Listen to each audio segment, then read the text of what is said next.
la grabación.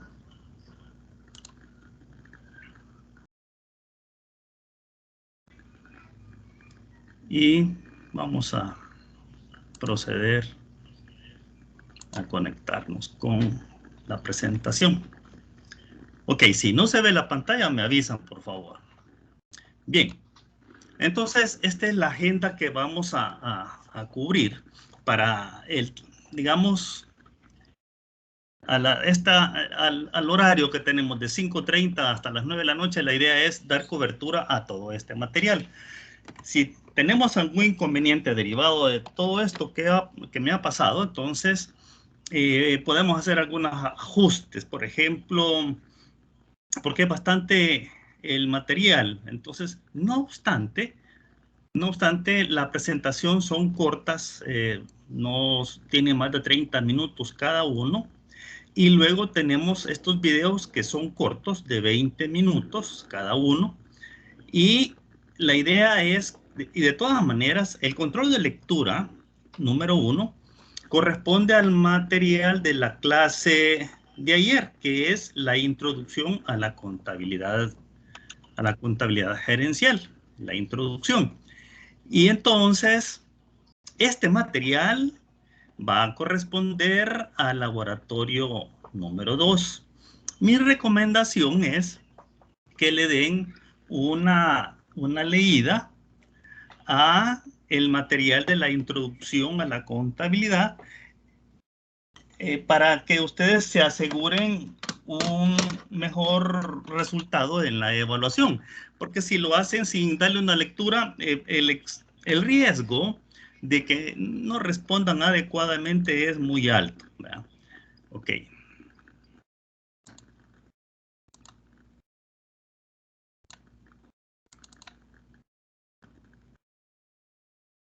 Ok, allá estamos. Entonces vamos a hablar del activo corriente y luego específicamente de caja y bancos y cuentas por cobrar. Y en la siguiente estamos con TIM, entonces no va a ser necesario hacer el corte, no que va a ser una sola presentación. Nos vamos con el activo corriente y relacionado con los inventarios. Luego ustedes se quedarían para hagan tiempo de ver estos videos, la presentación de estado financiero según la sección 3 de las NIF para pymes. Hay personas esperando, vamos a tener que salirnos de nuevo. Ok. Este es otro inconveniente de Teams, de que hay que salirse de la presentación y luego volver a entrar a la presentación para retomar la temática. Y luego el video del estado de situación financiera según sección 4 de la NIF para pymes. Y también estos otros dos videos son videos cortos. Un video es cómo hacer una conciliación y el otro los métodos de inventario. Con los métodos de inventario necesitamos el material para que podamos abordar el laboratorio 2. Bien, entonces comencemos con el activo corriente. De acuerdo a las NIF para pymes, se considera que un activo corriente es cuando satisface alguno de estos 4 criterios. 1, que se espera realizar, vender o consumir en el ciclo normal de la operación. Cuando hablamos de un ciclo normal de la operación de la entidad, estamos hablando de un año, no más de un año. El otro criterio es que se mantiene para negociar. Esa es otra característica para que sea un activo corriente, que se mantenga para negociación. El otro criterio es que se espera realizar dentro del periodo de ese año, posteriores a la fecha del estado de situación financiera, es decir, al cierre del año próximo pasado, se cerró y entonces en el siguiente año se espera realizar. Y el otro criterio es que se trata de efectivo, es decir, dinero, u otro medio equivalente al efectivo. Es decir, no debe estar restringida la realización cuando hablamos de equivalente al efectivo. Repasemos, ¿verdad? Para que nos pongamos en sintonía, los equivalentes de efectivo incluso pueden ser esas inversiones temporales, en donde la realización del dinero es inmediata. ¿Qué tiene un costo del dinero? Sí. ¿Cuál es el costo del dinero? Los intereses. Pero la realización es pronta, por eso se le llaman equivalentes de efectivo. Casi es el dinero, entonces lo que existe nada más hay que hacer es un trámite para obtener ese efectivo. Entonces, eso son los criterios para considerar que un activo sea corriente. Hablemos entonces de estos elementos que están en el activo corriente y que todos conocemos, la caja y bancos. Se entiende entonces por efectivo todos aquellos activos que están representados por la moneda de curso legal, de los que se puede disponer en cualquier momento, ya sea porque se tienen físicamente, es decir, el saldo está en caja. Bueno, de hecho, muchas entidades, muchas empresas establecen el mantener un efectivo en caja para las operaciones diarias. Déjenme contarles una anécdota. Cuando estuve trabajando para la compañía Shell El Salvador, que ya no está en el país, pero estuvo acá y yo fungí como gerente de tiendas de conveniencia. Cuando se inició el, esta modalidad de las tiendas de conveniencia que ahora están en todas las gasolineras. Entonces Shell El Salvador no fue la excepción y tenía sus tiendas de conveniencias. Inicialmente la compañía manejó todas las tiendas de conveniencia en todo el país y esa es el gerenciamiento que yo hice. Entonces, en aquel entonces, la compañía Shell mantenía un monto de, digamos, de caja chica, ahí en efectivo de 25,000 colones. Y tenía que tener ese dinero porque era necesario mandar las cuadrillas de mantenimiento a todas las estaciones de servicio en todo el país, independientemente si las manejara o no la compañía, si las tuviese un concesionario, no importa, pero la responsabilidad de darle mantenimiento a todos los equipos es de la compañía y por esa razón tenía equipos de mantenimiento y por eso necesitaba tener dinero en efectivo. Este es uno de esos casos, saldo en caja dentro de la compañía y con montos altos, ¿verdad? Y también es el dinero que se encuentra depositado en alguna institución financiera, ya sea en estas cuentas de ahorro o cuentas corrientes. Ahora, hoy en día, bueno, ni siquiera hoy en día, imagínense que cuando yo estaba de gerente de tiendas de conveniencia, ya las instituciones financieras me pagaban por mis saldos en cuenta corriente. Y es más, me pagaban intereses por tener el dinero en la noche. Y es lo que se le llamaba cuentas overnight. Es decir, que ese dinero, el saldo que yo tenía en las cuentas corrientes, me lo colocaban en inversiones overnight y eso me generaba intereses. Obviamente, hablando de esta compañía, Shell manejaba mucho dinero, ¿verdad? Entonces, como gerente, yo mantenía alrededor de 2 y 3 millones de colones en las cuentas de bancos y entonces me reconocían. ¿Y por qué tenía tanto dinero en las cuentas corrientes? Por esa misma movilidad que se le daba al dinero. Y eso me permitía generar inversiones temporales. Ya más adelante les contaré de estas inversiones temporales. Imagínense, yo trabajé en aquel entonces en 1990, déjenme ver, 1993, hace un montón de años, claro está. Trabajé 3 años ahí. Bien, entonces, los movimientos más importantes de estas cuentas son por entradas de dinero o depósitos y por salidas, ya sea por retiros o cheques que son emitidos. Entonces, ahí se conocen los términos de cargos, cuando son las entradas, y créditos, cuando son las salidas. El saldo representa, permítanme, representa la cantidad de dólares que se dispone y se presenta en el estado de situación del banco en el efectivo y equivalentes al principio del año corriente. El efectivo y equivalente de una empresa es uno de los recursos más importantes para que la empresa pueda realizar su gestión económica. El mantener recursos líquidos, es decir, el efectivo, de manera eficiente, ayuda, por supuesto, a mejorar la competitividad de la empresa, y evitar la exposición a problemas de inseguridad o riesgos inherentes. ¿A qué está refiriéndose?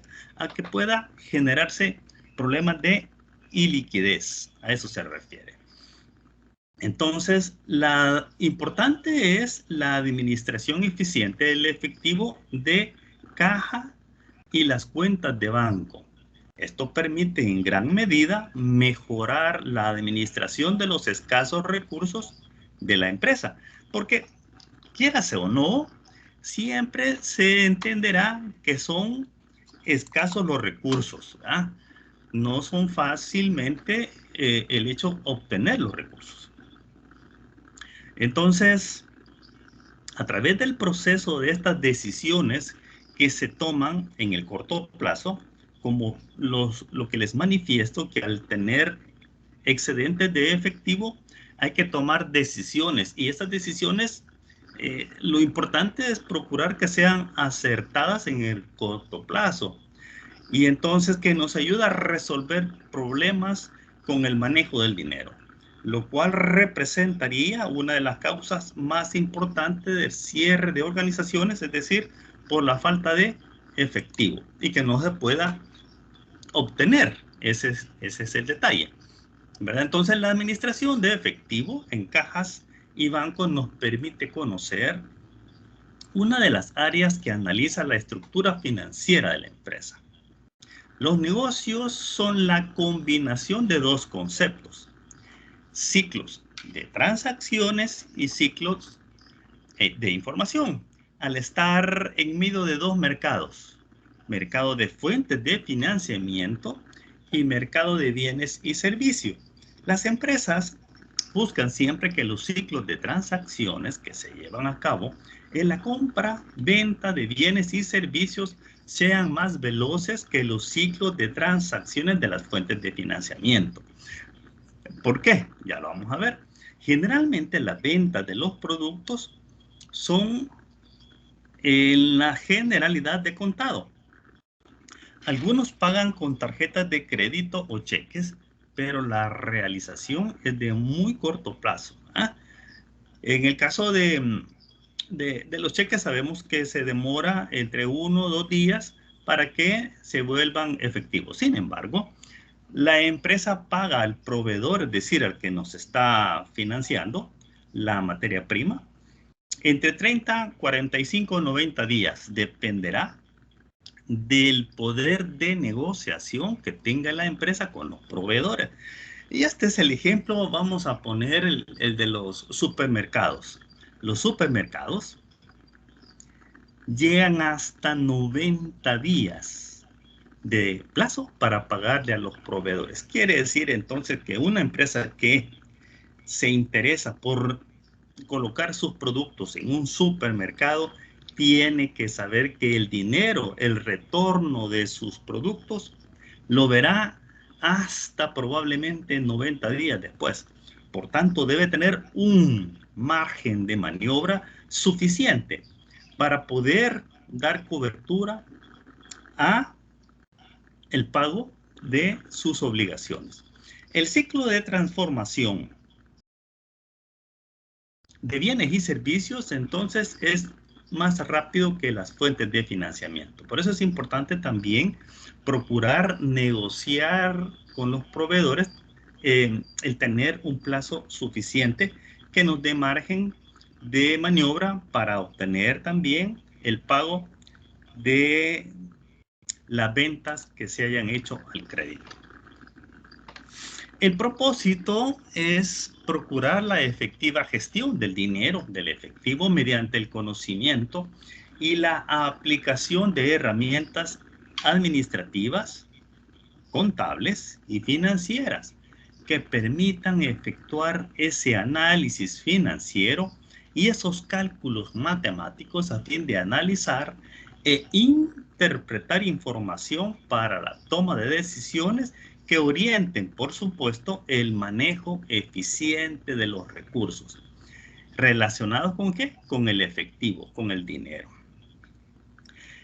Lo primero es entonces tener bien en claro la importancia entonces que tiene la administración financiera del efectivo de la empresa mediante esta herramienta que conocemos como presupuesto de efectivo, que también se le conoce como flujo de caja o se le conoce como presupuesto de entradas y salidas o presupuesto de ingresos y de egresos, y también el cash flow, que es el nombre en inglés. Entonces, de esos términos se le conoce, y el propósito de esta herramienta es que se utiliza para gestionar el capital de trabajo. ¿Por qué? Porque justamente registra solamente el efectivo, entradas de efectivo y salidas de efectivo. Si no es efectivo, no se trabaja en el presupuesto de efectivo o cash flow. Otro elemento es maximizar el patrimonio de la empresa, porque el asunto es si se tiene a través de esa ventana que es el cash flow, se posee excedentes de efectivo con suficiente antelación, con suficiente anticipación, tener en mente y de acuerdo, por supuesto, a una política de inversión que debe ser establecida por la junta directiva preferentemente, ¿verdad? De tal manera que si se tienen excedentes de efectivo, ya sea en un mes, entonces ya se conozca qué es lo que se va a hacer con ese dinero para rentabilizarlo de acuerdo a las necesidades de efectivo que se tendrán, ya sea para 15, 30 o más días. De eso dependerá en el tipo de inversión temporal que se vaya a realizar. Más adelante vamos a hablar de estos instrumentos financieros que nos permiten maximizar el patrimonio de la empresa. También, a través de esta herramienta se reduce el riesgo de una crisis de liquidez. ¿Por qué? Porque con suficiente antelación se va conociendo el comportamiento de las entradas y salidas de efectivo y se va a saber con esas estimaciones si se tendrán necesidades de efectivo y por tanto gestionar con las instituciones financieras una línea de crédito. Importante es tener una línea de crédito porque se puede obtener los recursos a una tasa más baja que si lo hacemos a través de un crédito, de un préstamo. Una línea de crédito se puede obtener con una tasa menor. Y lo importante es que solo vamos a pagar por el dinero que vamos a utilizar. Se puede solicitar una línea de crédito por $25,000 a manera de ejemplo. El monto a solicitar a la institución financiera a negociar dependerá de esas necesidades de dinero que se pueda anticipar de acuerdo al cash flow. Y entonces se puede negociar una tasa y exactamente hacer uso de ese dinero solamente lo que se necesita, ya sea 1,000, 2,000, 3,000, 4,000, 5,000 y no más. Y se paga interés por el periodo de tiempo en que se haga uso de ese dinero. Y la política debe definir que al tener dinero excedente, inmediatamente pagar lo que se ha utilizado de la línea de crédito. Y bueno, el otro elemento es manejar de manera óptima el efectivo para el pago normal de las obligaciones y por supuesto de esos gastos imprevistos. Es por esta razón que algunas empresas nombran un contralor para que controle que los ingresos, los egresos. O si no, hay un funcionario, una persona que está monitoreando el comportamiento de los gastos y que se requiere que esté formando parte del presupuesto ese gasto para que sea autorizado. Y si es un gasto imprevisto, habrá que analizar con lupa el concepto. ¿Por qué? Porque cada vez que damos paso a un gasto imprevisto, tenemos que saber que esa salida de dinero va a afectar los resultados. Y este es otro elemento importante en los presupuestos. Bien.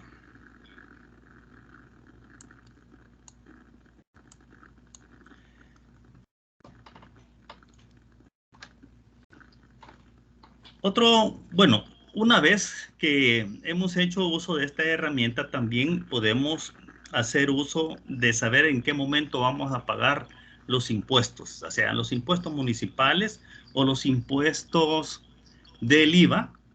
De igual manera, el impuesto pago a cuenta y el impuesto sobre la renta, ya sea el que está pendiente de pago al cierre del año próximo pasado, ¿verdad? Y entonces se pueda calendarizar esas salidas de efectivo, tales como depreciación, amortización, salidas continuas e intermitentes de dinero, que es lo que se debe tratar que no vaya a ocurrir, así en definitiva, y una administración entonces eficiente del efectivo requiere de los flujos de entrada como estos flujos de salida y que sean administrados de forma eficiente. Ese es uno de los, por supuesto, de los usos importantísimos de el flujo de efectivo. Porque entonces ahí podemos ver en qué momento es que podemos ejecutar y negociar el pago de las obligaciones. El nivel de competencia, así como las circunstancias económicas del entorno, obligan a las empresas a vender de contado lo más posible. Esto es así, ¿verdad? Porque el asunto es que si queremos vender a crédito, como lo hemos comentado, se deberá tener suficiente capacidad de dinero y por eso es importante el manejo del capital. Y a veces por eso es necesario gestionar crédito con las instituciones financieras para efecto que nos provean de ese efectivo de capital de trabajo. Por eso el capital de trabajo y los préstamos de capital de trabajo son otorgados a plazos cortos, porque son así. Solamente se deben utilizar para el pago de esos gastos inmediatos o los gastos operativos del mes a mes, mientras se obtiene la recuperación de las ventas que se realizan de los bienes o servicios que se han efectuado al crédito.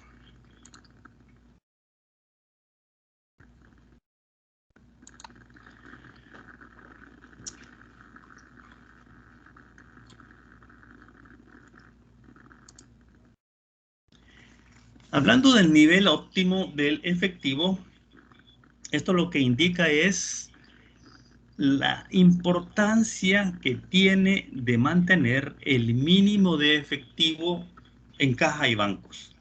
Es decir, no vamos a tener dinero ocioso. Eso es en otras palabras. Entonces la empresa necesita que haya un manejo eficiente y esto se le llamaría un desarrollo normal y ordinario de las operaciones, más que un porcentaje adicional para imprevistos. Es decir, y a través del cash flow es que nosotros podemos determinar cuánto es ese monto mínimo de efectivo. Entonces, a través de las entradas y salidas que vamos a proyectar, es que vamos a determinar cuánto es lo que debemos de tener. Este mínimo de efectivo necesario en caja y bancos puede definirse por medio de una política dictada por la junta directiva a propuesta del gerente de finanzas. Y es que al estar definida como parte de una política, es entonces que se vuelve de estricto cumplimiento. Ese es el asunto. El manejo del control de los desembolsos de los clientes, de la cobranza, así como el establecimiento del nivel mínimo de efectivo son aspectos que se gestionan a través del cash flow para lograr una administración eficiente del efectivo en caja y bancos y poder lograr que la empresa cumpla con su misión de generar rentabilidad para los accionistas. Y que por supuesto, es la responsabilidad de la gerencia general o que en otras entidades se le conoce como director ejecutivo. Hablando de las cuentas por cobrar, se entenderá que son todos aquellos derechos exigibles, originados por ventas, servicios prestados, otorgamiento incluso de préstamos o cualquier otro concepto similar. Ahí entonces incluimos los documentos por cobrar. Las cuentas por cobrar pueden ser clasificados de corto plazo y a largo plazo. Se consideran como cuentas por cobrar a corto plazo aquellas cuya disponibilidad es inmediata dentro de un plazo no mayor a un año, posterior a la fecha del estado de situación financiera. Estamos hablando al cierre del 31 de diciembre del año próximo pasado. Las cuentas por cobrar a corto plazo entonces deben presentarse en el activo corriente inmediatamente después del efectivo y de las inversiones temporales, porque de lo que se trata es de acuerdo a la facilidad de generarse el efectivo. El dinero, por supuesto, está listo, las inversiones temporales le siguen y las cuentas por cobrar siguen enseguida. ¿Por qué? Porque estas tienen un plazo, si bien es cierto, un año, ¿verdad? Entonces, estas son las que se colocan allí y puede ser que vayan de acuerdo al vencimiento, tengan un mes, 2 meses, 3 meses, de acuerdo al plazo que se haya definido. Entonces, en atención a los orígenes, a su origen de las cuentas por cobrar, se pueden considerar dos tipos de cuentas por cobrar: a cargo de clientes y a otros deudores. ¿Qué representan las cuentas por cobrar a cargo de los clientes? Estas representan el crédito que concede la empresa a sus clientes, sin más garantías que la promesa de pago en un plazo determinado. La palabra crédito significa tener confianza, que al mismo tiempo encierra un riesgo crediticio por la confianza otorgada en que el deudor pagará el importe de la operación. ¿Por qué se denomina riesgo crediticio? La respuesta es porque existe la posibilidad de que no se recupere el crédito. Pueden haber A, B, C razones por las cuales el cliente no cumpla con el pago de los créditos otorgados de los bienes o servicios pagados en concepto de crédito y que se vuelve una cuenta por cobrar. Bueno, la empresa puede tener un mal año, puede sufrir algún riesgo catastrófico derivado de la naturaleza y lo peor que le pueda suceder es que no tenga un seguro que cubra estos aspectos. Y la idea es que se haya hecho una investigación previa del cliente, pero pueden suceder estas cosas y entonces siempre existe un riesgo crediticio. Y entonces lo que ocurre es que por eso es que se clasifican los clientes en categoría A, categoría B, categoría C, de acuerdo a esa calidad y a esa confianza que el cliente se gana en el pronto pago de sus deudas. ¿Cuáles son las funciones básicas del crédito? Bueno, uno, incrementar el consumo. Esa es la idea. Permite entonces que ciertos sectores de la población, generalmente son los de bajo ingreso, adquieran bienes y servicios que normalmente no podrán adquirir esos bienes y servicios de contado. También lo que se busca es fomentar el uso de todo tipo de bienes y servicios, ¿verdad? Con el otorgamiento del crédito. También se busca ampliar y abrir nuevos mercados al proveer poder de compra a los clientes, a los consumidores. Y también generar ese efecto multiplicador de la economía por medio de aumentar el consumo y estimular la producción. Y eso es justamente la función que generan las tarjetas de crédito, ¿verdad? Si ustedes se fijaron cuando estuvimos hablando de estas funciones básicas, parecería que estuviéramos hablando de las tarjetas de crédito. ¿Por qué? Las tarjetas de crédito hacen eso, incrementan el consumo, fomentan el uso de bienes y servicios a través de la compra de este dinero plástico, ampliar nuevos mercados y generar ese efecto multiplicador. Bien. Hablemos ahora de la determinación de ese nivel de cuentas por cobrar. La administración y políticas de crédito están estrechamente relacionadas con el giro del negocio y la competencia del mercado en que la empresa opera. Dependiendo del giro del negocio y la competencia, se otorga el crédito a los clientes, el cual representa el tiempo que transcurre entre la fecha de la venta y la fecha en que se cobra o se recibe en efectivo el importe de la venta. Por lo tanto, las ventas a crédito se transforman en cuentas por cobrar, representando generalmente en la empresa una importante inversión del activo corriente.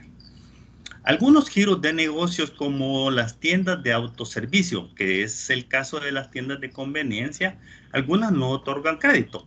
Su venta es de contado y esto ha sido su estrategia de comercialización para vender a precios reducidos.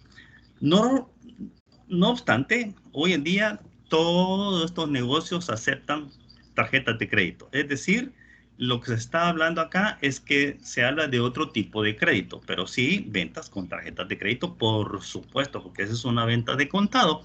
Lo que ocurre es que existe por allí una comisión que cobran las entidades financieras porque están sirviendo de intermediarios entre la cobranza con el cliente y la institución financiera. Pero al final, esa es una venta prácticamente de tarjeta de crédito, pero el dinero se le entrega a la tienda, al negocio, pero menos una comisión que cobra la entidad financiera.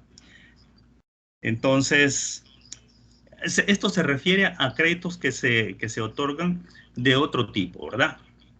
Bien, entonces hay una eliminación del costo de financiamiento de los inventarios porque se realiza a través de crédito de proveedores que otorgan a la empresa sin ningún costo, sin que se utilice el capital de la empresa. Además, los inventarios tienen una alta rotación al tener esas ventas de crédito. Hablemos ahora de las políticas de crédito. Deben crearse, ¿verdad? deben tener entonces como objetivo elevar al máximo el rendimiento sobre la inversión. Las políticas, recordemos que deben ser establecidas por la junta directiva, claro, formuladas por la dirección financiera, en coordinación con las direcciones de comercialización y ventas, y la dirección general debe entonces conocer, analizar y aprobar con la autorización de junta directiva. La dirección general o director ejecutivo puede aprobar políticas sí y solo sí si tiene la autorización otorgada por junta directiva. Si no, no debe y no puede hacerlo. La administración de cuentas por cobrar tiene que fijar las políticas siendo las principales. 1. Reducir al máximo la inversión de cuentas por cobrar en días cartera. Esto sin que llegue a afectar las ventas y la comercialización de las mercancías o servicios. Al reducir los días cartera se maximiza la inversión, transformándose las cuentas por cobrar en efectivo. El otro componente es la administración del crédito que se otorga a los clientes. El asunto es que debe de haber una persona responsable, una encargada. Entonces se otorga a los clientes con procedimientos ágiles y términos que sean competitivos, que permitan a la empresa obtener ese valor agregado que se pretende. Para lograr esto se requiere entonces un sistema de información con todos los datos necesarios que estén actualizados, que permita tomar decisiones firmes y ágiles. El cliente debe sentirse confiado y seguro con las relaciones comerciales. El asunto es que cuando se establece que se va a generar la venta de crédito, debemos tener un grupo de personas que se llama el departamento de créditos, que se encarguen de darle un servicio ágil, eficiente a las personas que son sujetas de crédito, porque nos gusta que nos atiendan bien como clientes, y a eso es lo que se refiere este elemento de la administración del crédito.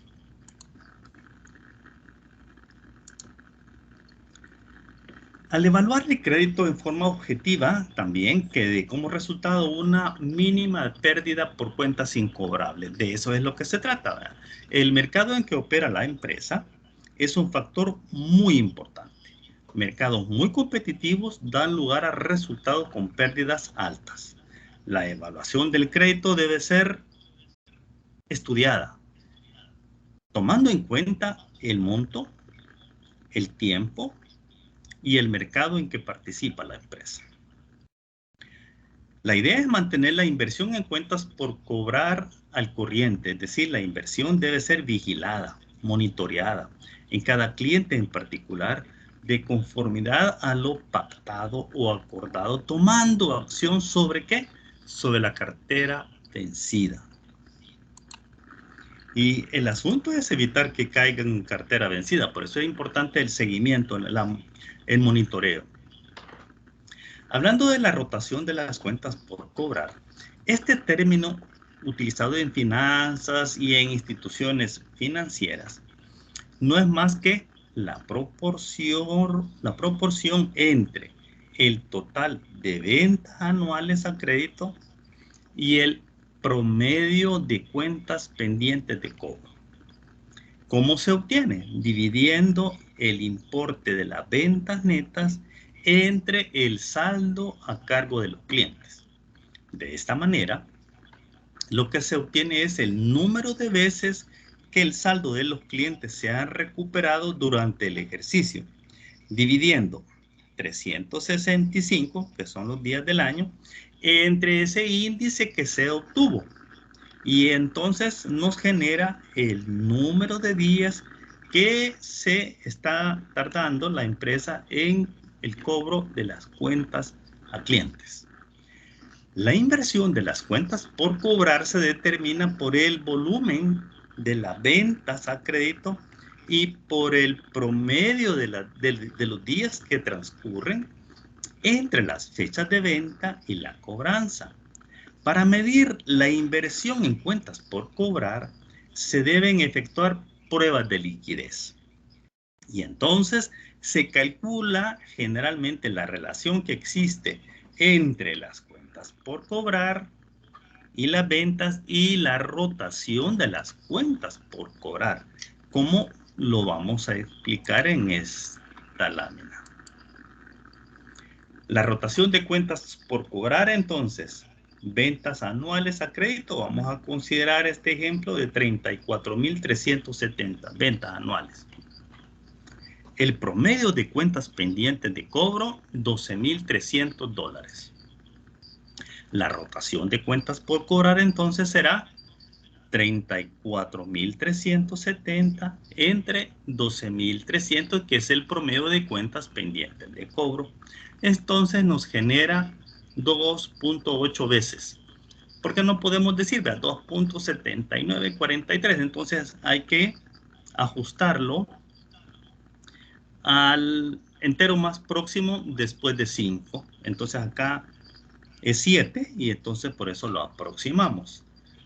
El resultado entonces representa el número de veces que las cuentas por cobrar rotan durante un año para determinar los días de venta por cobrar o tiempo medio que debe esperar la empresa después de efectuar una venta para recibir el efectivo. Entonces, se dividen los días en el año entre la rotación de cuentas por cobrar.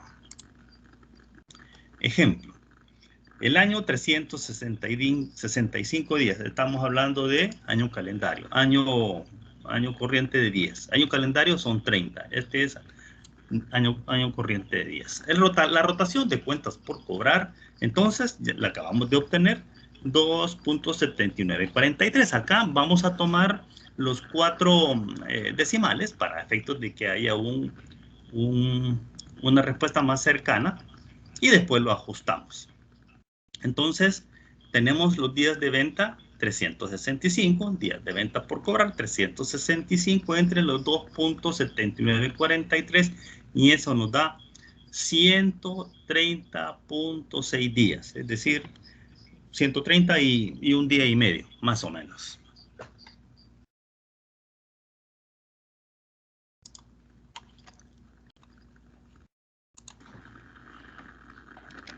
O bien también podemos obtener dividiendo las cuentas por cobrar entre el saldo de las ventas netas para determinar la relación de las cuentas por cobrar contra las ventas y saber entonces cuánto es lo que se ha recuperado. Entonces, cuentas por cobrar son 12,300 y esto equivale al 35.8%. Y entonces las ventas netas tenemos que son 34,370. El resultado que representa el porcentaje de las ventas anuales que están pendientes de ser liquidadas por los clientes. En algunas ocasiones se emplea el promedio de cuentas por cobrar, aunque es recomendable usar el saldo de fin de año o del periodo. El promedio de cobranza se obtiene tomando como base el resultado de la razón de cuentas por cobrar a ventas, multiplicando los días del año, 365, para obtener los días de crédito o por 12 para obtener los meses. Aquí tenemos el ejemplo. Cuentas por cobrar a ventas por días en el año, igual a los días cartera. Entonces tenemos 0.358 por 365 es igual a 130, o bien cuentas por cobrar a ventas por meses en el año es igual mes cartera. Importante es que después ustedes tomen la calculadora y comienzan a hacer los ejercicios para practicarlo, porque unos ejercicios similares a estos son los que vienen en los controles de lectura. Entonces, cuentas por cobrar a ventas por meses en el año, tenemos mes cartera, igual a mes cartera, 0.358 por 12, nota 4.3 meses cartera. Esta medida es válida en empresas cuyo ciclo financiero no implica variaciones importantes en sus ventas mensuales promedio, sino que puede ser que algunas empresas tengan periodos en donde sus ventas se eleven por que sus bienes o servicios están directamente relacionados con un evento, como por ejemplo las fiestas patronales agostinas en San Salvador, que sea un producto de consumo alto en ese periodo. Entonces, aquí es en donde ese es el caso, que implica una variación importante en un mes, ¿verdad? Y entonces es muy probable que no sea tan efectivo ese cálculo. La buena o mala administración de las cuentas por cobrar afecta directamente entonces la liquidez de la empresa, ya que un cobro es el final del ciclo comercial donde se recibe la utilidad de una venta que ha sido realizada y representa el flujo de efectivo generado por la operación general. Además de que sea la principal fuente de ingresos de la empresa, para establecer compromisos futuros.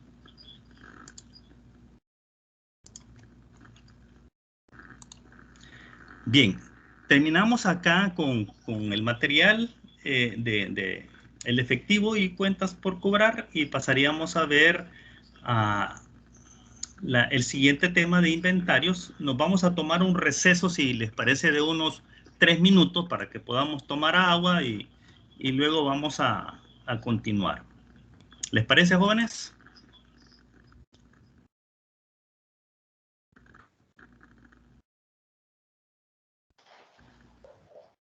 Sí, ¿Les Lick, parece, está jóvenes? bien. Ok, en 3 minutos nos reconectamos. Yo no voy a cerrar, no vamos a cerrar la sesión. Solamente vamos a suspender un minuto para que tomemos agua, ¿de acuerdo? Nos vamos a reconectar a las 19:52.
Bien, vamos a reanudar.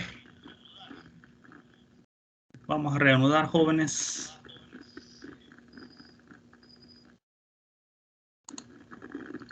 Bien.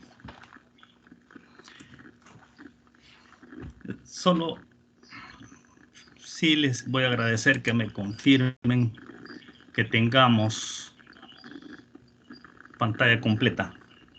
Y vamos a continuar. Muy bien.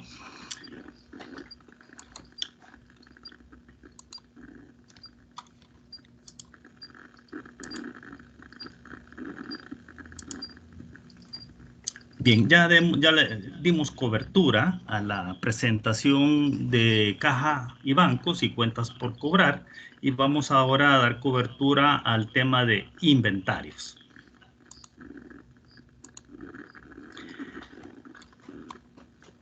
Los inventarios son justamente activos, y son activos que están registrados para ser vendidos en el curso normal de las operaciones.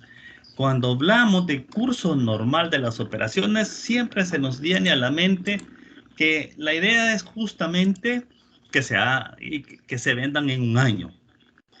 Algunas empresas lo que hacen es que el equipo de ventas formula, gestiona el volumen de ventas y luego el área de producción genera esas cantidades que se van a vender. Y normalmente es para un año, por eso es que se dice para el curso normal de las operaciones. Claro, se tiene que considerar ese monto de unidades que se desean que se queden allí en el inventario final, al cierre del año. También hay que considerar que vamos a tener entonces esos bienes que se encuentran en proceso de producción y los inventarios también de estos materiales, de los suministros, de la materia prima que se consumirá en el proceso de producción o en la prestación de servicios. Un activo entonces es un recurso controlado por la entidad como resultado de sucesos ya ocurridos, sucesos ya pasados, de que la entidad espera obtener en el futuro beneficios económicos. Una entidad medirá, es decir, cuantificará estos inventarios al importe menor entre el costo y el precio de venta estimado menos los costos de fabricación y venta. Una entidad deberá incluir en el costo de los inventarios todos aquellos costos que surgen en el proceso de adquisición, todos aquellos costos que se involucran en la transformación y también en todos aquellos otros costos incurridos para dar a los inventarios la condición y ubicación actual. Cuando hablamos de ubicación actual es que o están en producto terminado o están en producto en proceso. A eso se refiere.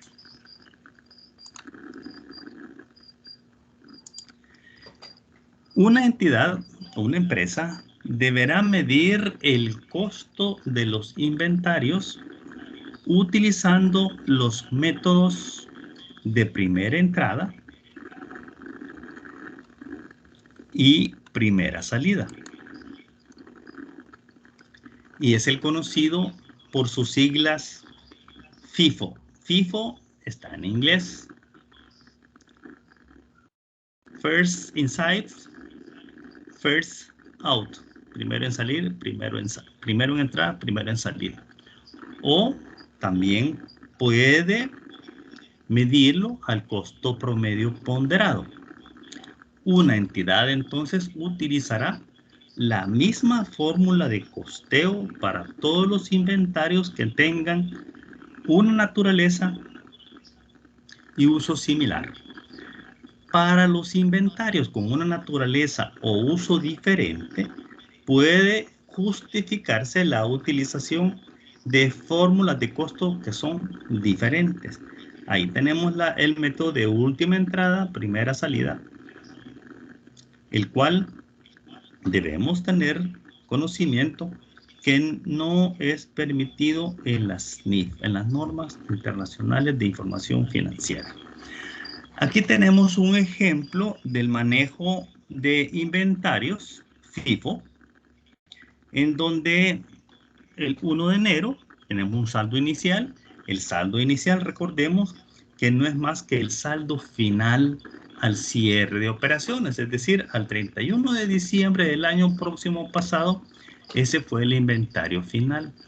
Ese inventario se convierte en el inventario inicial, y a este se refiere acá. 1000 unidades a un costo de $10. Eso nos da $10,000. Tenemos una venta el 2 de febrero, 200 unidades. Y entonces tenemos una salida de 2,000 en términos de dinero. Y ese es el costo de ventas, 2,000. Y aquí tenemos, es decir, el A. Tenemos la llamadita A allá y aquí abajo la podemos ver aquí, en donde los 2,000 se refiere a las 200 unidades, que son estas, multiplicado por 10, que es el costo. Por eso son 2,000 acá. Entonces, al cierre de febrero ya hay un cambio en el saldo de inventario. En lugar de tener 1000, tenemos 800 por las 200 que se vendieron. Y lo costeamos, 800 por 10, 8,000. Luego tenemos una compra, el 3 de marzo. Se compran 400 unidades y a esta nos cuestan ya 15. Esto es $6,000. Luego el 4 de marzo, otra compra de 200 unidades a $20. Entonces nos cuestan $4,000. El 25 de marzo tenemos una venta. Se venden 900 unidades. Entonces el costo de inventario es 9,500. Veamos cómo se determina el costo de ventas. Aquí tenemos el literal B, la llamada B. Nos vamos para acá. 9,500. Como es primeras entradas, primero en salir, entonces el inventario antiguo es el que sale primero, 800 unidades por 10. Luego, como se vendieron 900, vamos a tomar 100 unidades de la compra más antigua, porque solo teníamos 800. Entonces quiere decir que de esta compra de 400 vamos a tomar 100. ¿A cómo? A 15. Y ahí sí se integran los 9,500. Entonces, al cierre de marzo tenemos un nuevo saldo. Sumando los 800 más los 400, de eso nos suma 1,200. Más 200 nos suma 1,400. Menos 900 nos quedan 500. Y entonces, necesitamos determinar el costo. Aquí tenemos un problema porque no es 10, ¿verdad? Porque el saldo de los 10 ya se nos terminaron, ¿verdad? Aquí lo que nos queda es un saldo de 500, pero vamos a ver. Aquí tenemos que calcular cuántas son, ¿verdad? Cuántas de las 500, cuántas tenemos. Porque agarramos 100 de acá, nos quedan 300 de 15 y nos quedan 200 de 20. Entonces aquí tenemos que corregirlo acá, ¿verdad? Para que podamos determinar el costo de este inventario, ¿verdad? Porque tenemos dos precios. dos costos diferentes. Tenemos 300 de 20. Tenemos, perdón, 200 de 20 y 300 de 15. Así que hago la aclaración acá. Tenemos que hacer esa corrección. Aquí tenemos el costo promedio ponderado. El método del costo promedio ponderado se debe calcular después de recibir cada compra adicional, el costo de los inventarios vendidos en el periodo y el costo del inventario mantenido al final del periodo. Entonces, haciendo uso siempre del mismo ejemplo, pero ahora lo vamos a calcular al costo promedio ponderado. Entonces, el saldo inicial, 1000, son 10,000. La venta de 200, 2000, no tenemos problema. 800 a 10, 8000. Hasta ahí es igual al anterior. Luego tenemos las compras de 400 y 200. Aquí sí ya cambia la cosa, ¿verdad? Ya tenemos un costo promedio de los 1400 y nos dice que 12.86. Y veamos el literal B. Entonces son 18,000 costo por unidad entre las 1400 unidades, y eso es lo que nos da los 12.86. Lo vamos a verificar con nuestras calculadoras y luego vamos a gestionar acá la venta, porque para ejecutar la venta necesitamos tener el costo promedio para poder saber a cómo vamos a vender. Por eso es que se hace el cálculo del costo promedio antes de la venta. Y entonces acá lo que tenemos es, si ya tenemos calculado 12.86 el costo promedio, entonces la venta de 900 son 11.571, que no es más que las 900 unidades vendidas a 12.86, y nos quedan 500 valoradas a 12.86, ¿verdad? Entonces, este sería el caso ejemplo para el costo promedio ponderado. Y entonces, que es diferente al anterior, porque allá tenemos de dos precios, ¿verdad? Ok. Hablemos del deterioro del valor de los inventarios.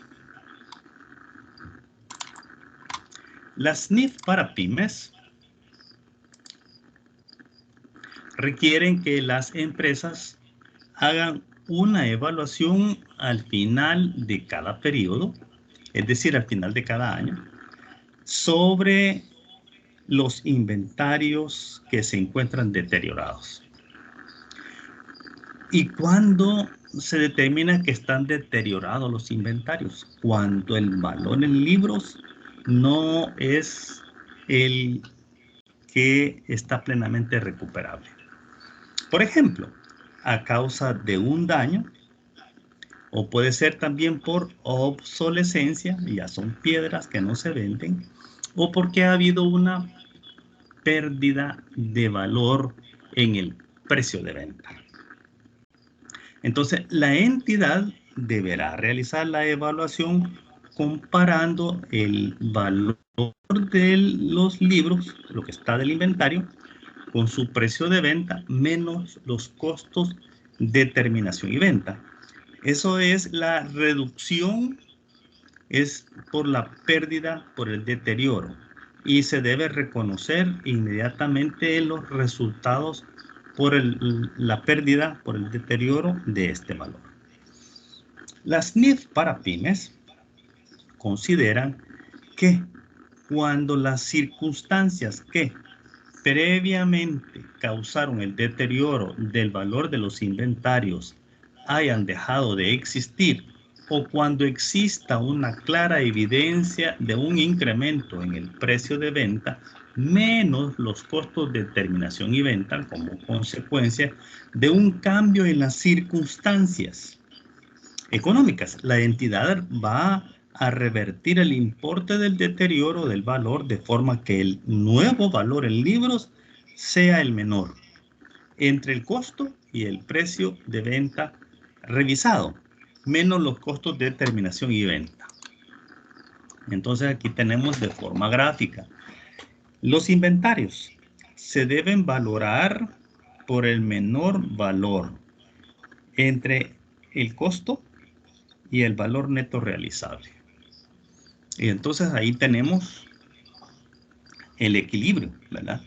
Del valor en libros y el valor neto realizable.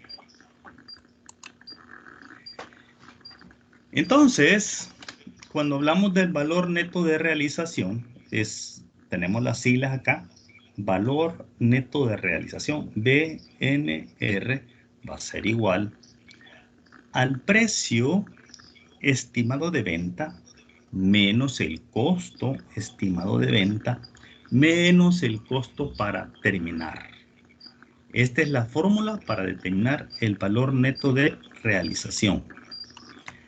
Ahora veamos el cálculo del deterioro. Tenemos un costo de 139.078 y entonces el valor neto de realización, tenemos el precio de venta y los costos de venta. Vamos a ver, me voy a regresar hacia atrás para que veamos el costo estimado de venta y el precio estimado de venta.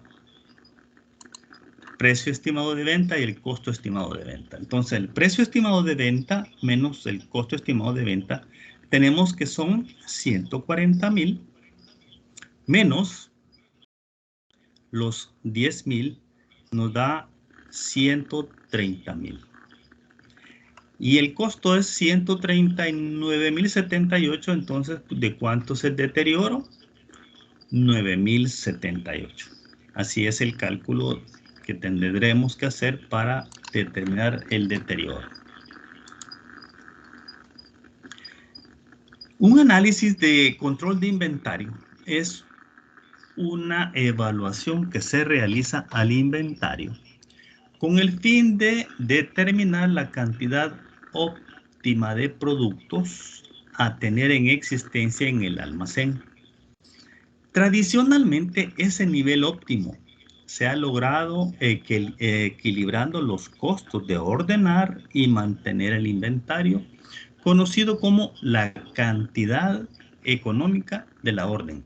Sin embargo, se debe realizar un análisis de control de inventario para tener en cuenta factores adicionales, incluidos los que se anuncian. Por ejemplo,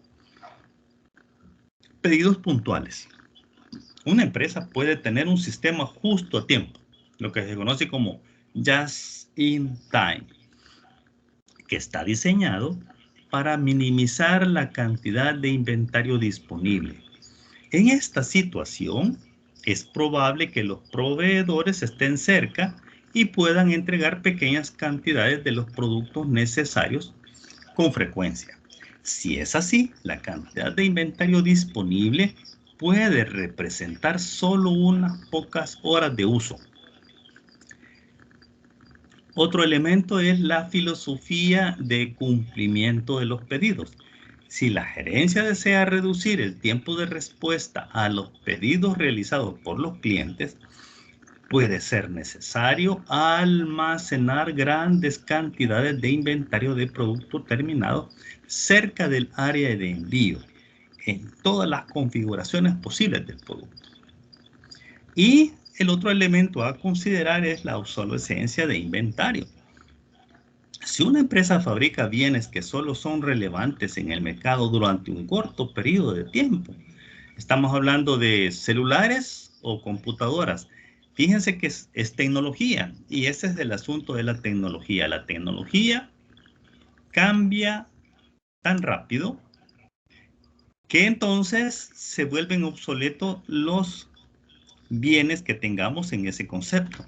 Entonces se debe mantener un control estricto sobre la cantidad de estos inventarios que se poseen en existencia para evitar que vayamos a tener obsolescencia de inventario. Hablando de disponibilidad de dinero en el efectivo, si una empresa tiene poco excedente de efectivo, tendrá entonces muy poca disponibilidad para invertir en inventario y por lo tanto se ve obligada a mantener niveles de inventario más bajos de lo que puede ser el óptimo. Esto podría generar aceptar condiciones de desabastecimiento, es decir, generar el riesgo de que no se tenga el suficiente inventario de algún producto que tenga un movimiento importante, donde los clientes deben entonces esperar por periodos prolongados antes de que se les entreguen los productos. ¿Qué hacen algunas empresas? Principalmente las empresas que venden automotores. Ya sabemos que no va a tener en existencia el repuesto principalmente de los vehículos de agencia que son del año. Ya sea que tenga un desperfecto por falla y que lo cubra la garantía o que haya tenido un accidente y entonces tiene que esperar dependiendo de la procedencia del vehículo, si viene de México o si viene de los Estados Unidos, de Argentina o de Brasil, de donde venga. Entonces habrá que esperar un tiempo para que venga ese repuesto. Y eso es lo que ocurre, entonces ya los clientes ya saben, ¿verdad? Pero entonces es de aceptar esas condiciones de desabastecimiento. Porque si no, tiene un costo oneroso tenerlos en inventario. Entonces tenemos beneficios del análisis del control de inventario. En primer lugar, algunas de las razones por las cuales el análisis de control de inventario es tan importante, porque contribuye a la decisión de un gerente de inventario sobre qué pasos tomar para proteger los activos. Además, un análisis junto con la clasificación de los productos puede ayudarlo a mejorar las políticas para un mejor control de inventario. Además, los beneficios más importantes que las empresas pueden obtener del análisis del control de inventario es un mejor retorno de la inversión. Por último, para muchas, si no para todas las empresas, el retorno de la inversión es el factor decisivo para determinar si una empresa cumple con sus políticas y si todavía vale la pena continuar sus operaciones.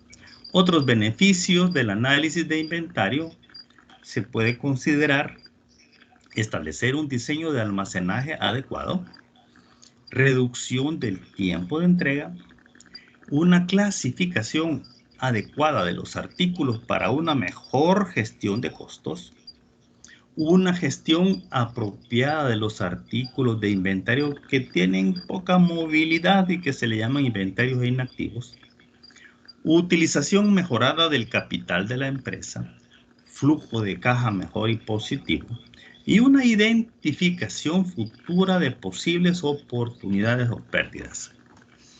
A continuación vamos a ver una lista de técnicas de análisis de inventario que son más conocidas y por tanto más populares y efectivas que pueden ser utilizados para mejorar el negocio.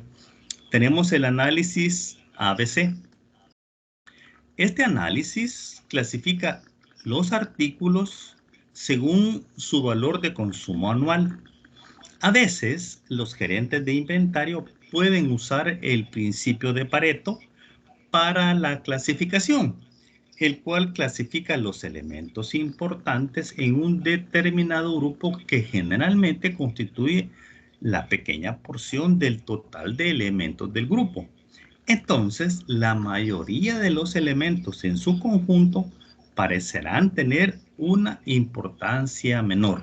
El principio de Pareto se fundamenta en el 80-20.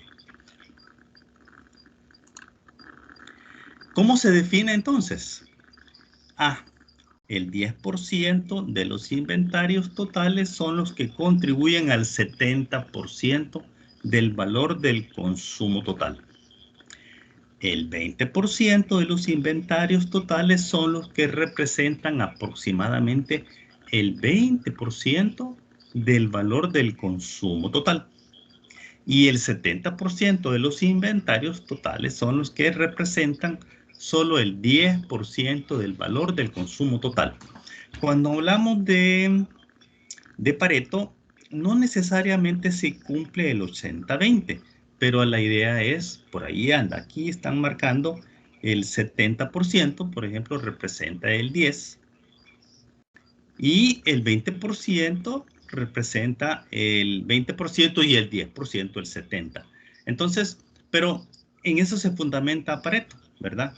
Es esa relación inversa. Este método de análisis se puede complementar con el análisis XYZ, que ayuda a pronosticar la dificultad de vender un artículo en particular. X se usa como un símbolo para aquellos productos que son más fáciles de vender, mientras que Z clasifica los artículos más difíciles de vender. Por eso van de X, Y, Z. Luego tenemos el análisis FSN. Este análisis clasifica el inventario en función de la cantidad, la tasa de consumo y la frecuencia de los problemas y usos. Este método de análisis se puede describir de la siguiente manera. F se utiliza para determinar productos de movimiento rápido. S para los de movimiento lento y N para los elementos que no se mueven. Entonces, movimiento rápido, la F de fast, elementos que se emiten y o usan con frecuencia. El movimiento lento, slow, artículos que se emiten y lo usan menos durante un periodo determinado. Y el no móvil, artículos que no se emiten y no se usan durante más de una determinada duración. Tenemos otro tipo de análisis que se le conoce con el BED.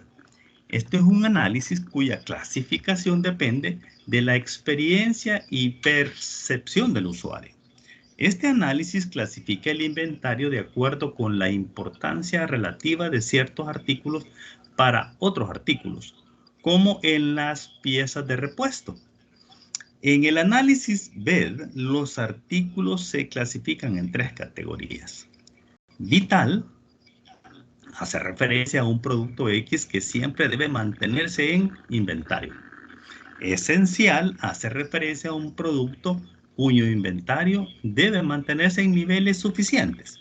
Y el deseable hace referencia a un producto que puede o no mantenerse en stock sin que las operaciones se vean afectadas. Luego tenemos el análisis HML. Este análisis clasifica el inventario en función de cuánto cuesta un producto o a su precio unitario. Y la clasificación es así. Alto costo, H, high. Artículo con un alto valor unitario. Costo medio, medium, artículo con un valor unitario medio. Y bajo costo, el light, artículo con un bajo unitario. Bajo costo unitario. Luego tenemos otro tipo de análisis que se le conoce como el SDE. Este análisis clasifica el inventario en función de la disponibilidad o escasez de un artículo, así como la duración de su tiempo de entrega. Su clasificación es la siguiente. Escaso, artículos que son importados y requieren un tiempo de entrega más largo. Difícil, estos son los elementos que requieren más de 2 semanas para estar disponibles, pero menos de 6 meses de tiempo de entrega. Y fácilmente disponible, la letra E, elementos que están de igual manera fácilmente disponibles. En resumen, el análisis de control de inventario y sus métodos implican más que el uso de un solo cálculo para determinar los niveles de inventario. En cambio, deben examinarse varios factores relacionados con la estrategia de la empresa. Los sistemas de producción, el financiamiento, los requisitos de mercado para llegar al nivel óptimo de inventario. ¿Cómo mejorar la precisión del inventario en un almacén? Mantener un inventario preciso es importante en la reposición de existencias para evitar esa necesidad de liquidación. La venta de un producto en la parte más rentable de su vida útil aumenta, por supuesto, la rentabilidad. Con márgenes de beneficio más estrictos y una mayor competencia, simplemente no es posible permitir el lujo de mantener técnicas relajadas de gestión de inventario. Hay varias cosas que se pueden hacer para mejorar la precisión en el inventario. Comprar puede ser escáneres de mano de inventario y un software relacionado. Estos dispositivos permitirán escanear una serie de códigos de barras y luego subirlos al sistema para comparar el inventario presunto, y la velocidad y la precisión de estos dispositivos entonces permitirá realizar controles en el sitio de los elementos en lugar de esperar hasta el inventario anual o semestral. También ayuda mucho la compra de cámaras de seguridad para los puntos de entrada al almacén. Utilizar una grabadora de liberación de video digital para grabar toda la actividad para posterior reproducción si es necesario. Y también colocar letreros para que los clientes y los empleados estén conscientes de la existencia de las cámaras. Y por supuesto no se vean tentados a la sustracción. Utilizar la identificación por radiofrecuencia, conocido con las siglas RFID, siglas en inglés, y los parches, cuando sea posible, para artículos que tengan una gran probabilidad de robos. No sé si se han fijado que algunas empresas le colocan esos parches que generan un zumbido a través de la salida. Ahí están en la puerta colocados los sensores. Estos pequeños dispositivos activan una alarma cuando se intenta salir sin que estos sean desactivados antes de que salgan del almacén, de la tienda. Colocar entonces escáneres de este tipo donde los clientes y el personal salen. Instalar las etiquetas durante el conteo inicial de una orden cuando llegue. Otro aspecto es comprobar que todos los elementos de un paquete principal, una caja más grande que contiene varios artículos del inventario, tiene el mismo número en el interior de la caja que dice en el exterior de esta, y luego cerrar antes de que deba abrirse para sacar el inventario. Esto se debe hacer cuando se recibe originalmente. Una vez que se abre y se retiran artículos, marcar la caja como parcial y no total. Es decir, cuando se está recibiendo un pedido, la recomendación es al azar, abrir una y determinar si efectivamente viene completo con lo que dice en la caja, ¿verdad?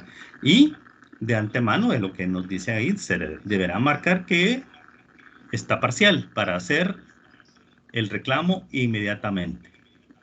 Y si está total, pues de igual manera decir que ya se revisó y que cumple con lo que dice la viñeta. También hay que monitorear, especialmente cuando se recibe la mercancía. Un gran porcentaje de robos de inventario proviene de fuentes internas, es decir, los empleados son los que sustraen. Otro elemento es exigir 2 firmas en cualquier informe de pérdida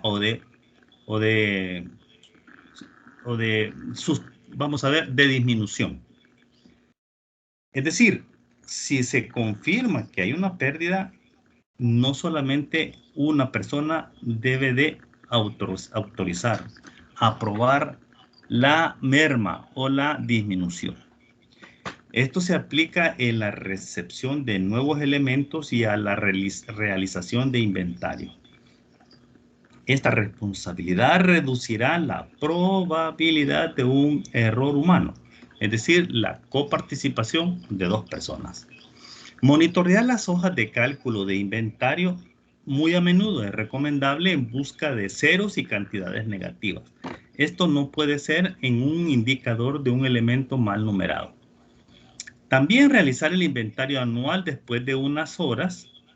Hay que preclasificar todo el inventario en un lugar correcto y asegurar de que todo tiene una etiqueta de que ha sido inventariado y que tiene código de barras, en caso se utiliza sea la herramienta que se utilice.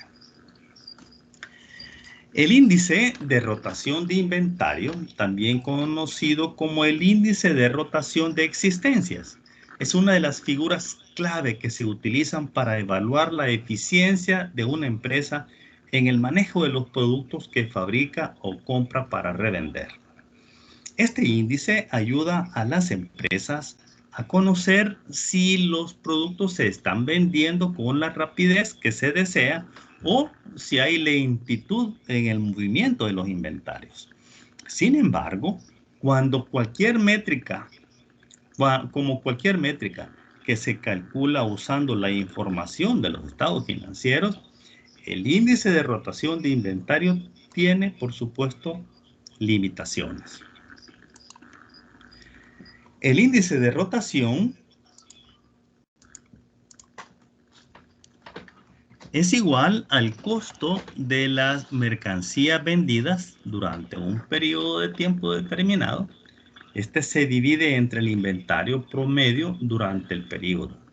La cifra del inventario promedio es igual al inventario inicial más el inventario final y se divide entre 2. Ahí tenemos entonces, porque son dos componentes los que estamos utilizando. Inventario inicial más inventario final dividido entre 2, entonces tenemos la cifra de inventario promedio. Si, por ejemplo, el costo total de los bienes vendidos durante el año es de 40 millones, la cantidad de inventario en el comienzo del año es de 1 millón. Y los niveles de inventario al final del año alcanzan 3 millones. El índice de rotación entonces es igual a 40 millones dividido entre el promedio de 1 millón.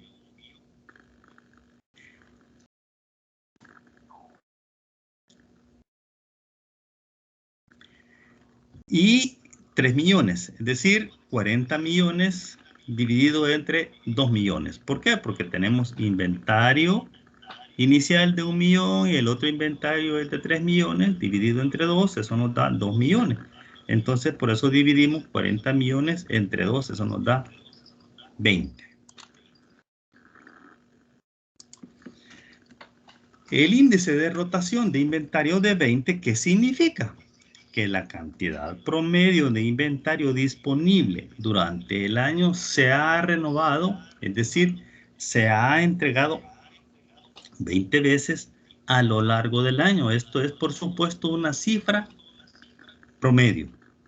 Para algunos productos más vendidos, tal vez todo el inventario se ha agotado y renovado 40 veces. Por otro lado, algunos artículos sin éxito pueden haber estado sentados durante más de un año. Por eso es promedio, una cifra promedio, porque estamos hablando de inventario inicial y final, son promedios.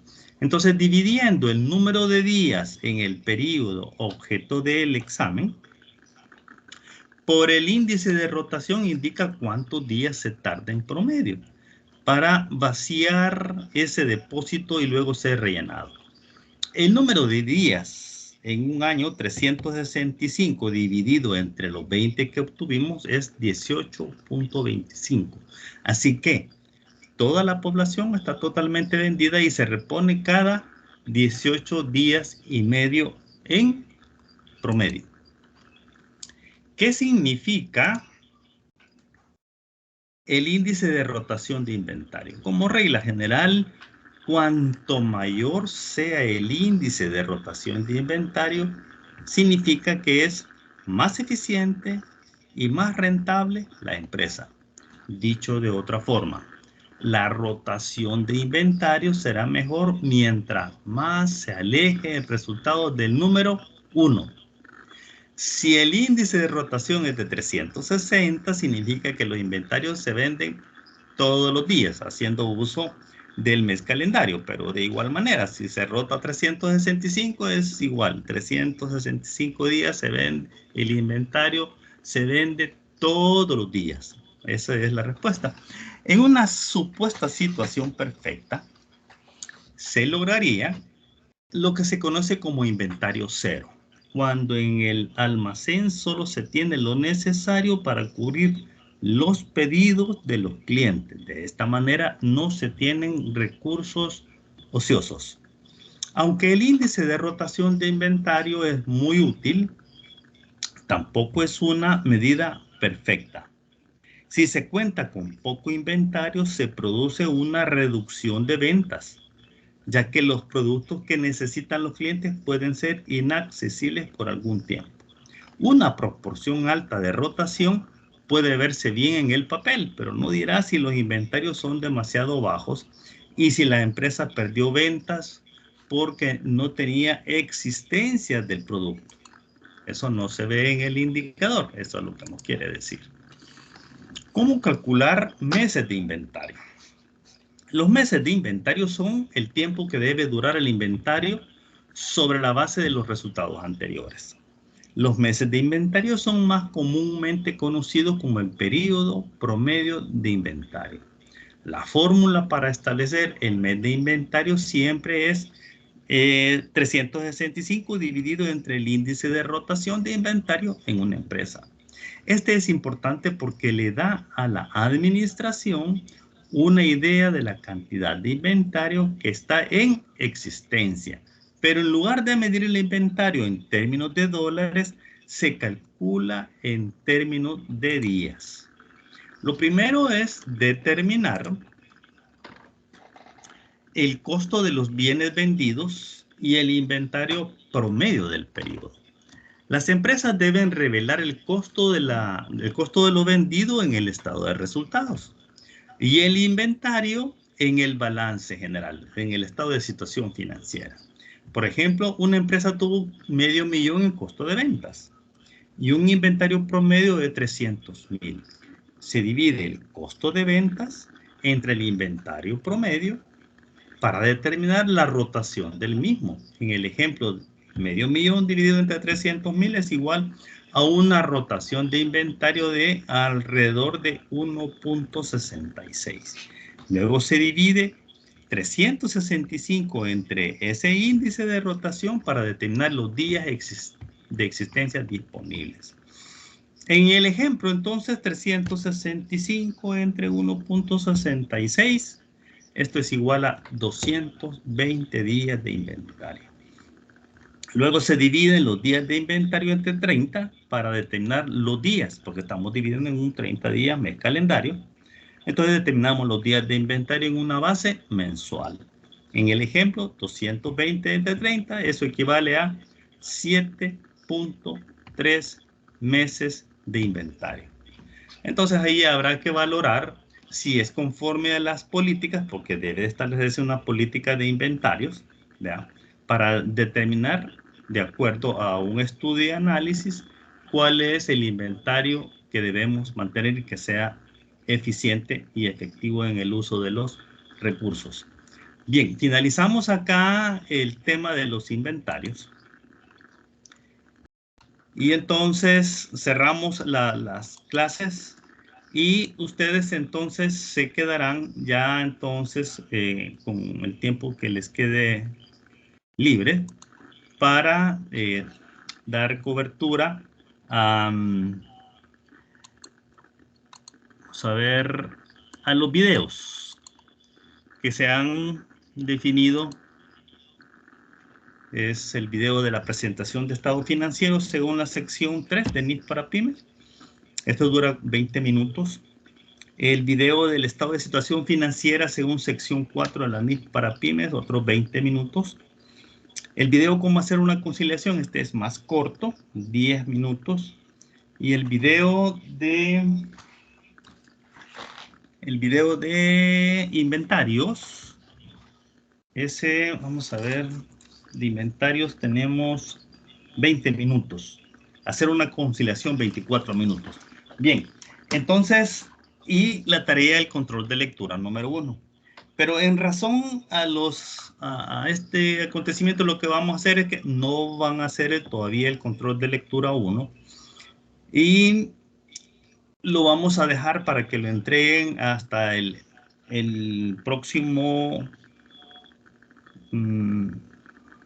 lunes, igual junto con el control de lectura 2 para que tengan mucho más tiempo para dar cobertura al material. No obstante que el control de lectura 1 está referido a la introducción a la contabilidad gerencial, pero no importa. Los vamos a dejar ambos para que sean entregados a lunes de la próxima semana. No sé si les parece la idea, jóvenes. Excelente, licenciado. Va, excelente. Muy bien, entonces nos vemos mañana en la clase presencial en la universidad a la 1 de la tarde. Muchas gracias, licenciado. Ok, hasta luego, buenas noches.